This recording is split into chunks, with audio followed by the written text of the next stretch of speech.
réel. Voilà, confrontés tous à peu près voilà, à la même interrogation, à la même difficulté. Hein. Et nous, en effet, on est dans l'instantanéité de l'information et en même temps, comment être dans l'instantanéité et une certaine forme de fiabilité.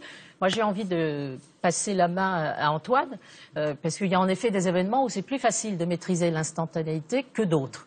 Et ce qui s'est passé au mois de janvier a bigrement compliqué la tâche des rédactions et des journalistes. Oui.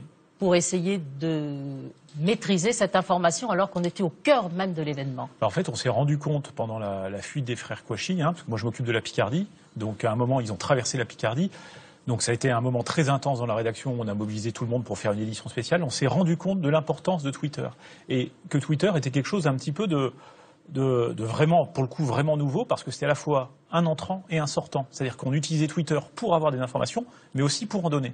Et là, en période de crise, c'était compliqué. C'est-à-dire que énormément d'informations viennent. C'est une espèce on est connecté à une espèce de micro-trotte géant mondial, dans lequel, dedans, il faut arriver à déceler du témoignage, de la vraie info, de la communication.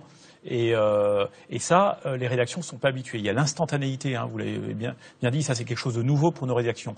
C'est-à-dire que Twitter vient bouleverser le temps des rédactions. C'est-à-dire le temps de la rédaction du Monde diplomatique n'est pas le même que le temps de la rédaction de BFM ou d'un fil info sur Internet. Et ça, nos journalistes n'étaient pas encore habitués. Donc on s'en est rendu compte, et par exemple, pendant la fuite des frères Kouachi, on a instauré des règles immédiatement pour dire, attendez, même si vous avez un compte perso Twitter, ça reste une information France 3 Picardie, même parce que vous êtes identifié journaliste. Donc là, on fait attention. Et attention, on revient aux fondamentaux. Ça reste une source d'information. Et c'est là où, en fait, après, on est arrivé à maîtriser le truc, c'est qu'on est revenu à la base du métier. C'est toute info se vérifie, se traite, et on la donne pas comme ça. Sauf que le problème, c'est le même outil qui fait rentrer et sortir l'information. C'est ça qui était un petit peu dangereux. Voilà, puis on est dans la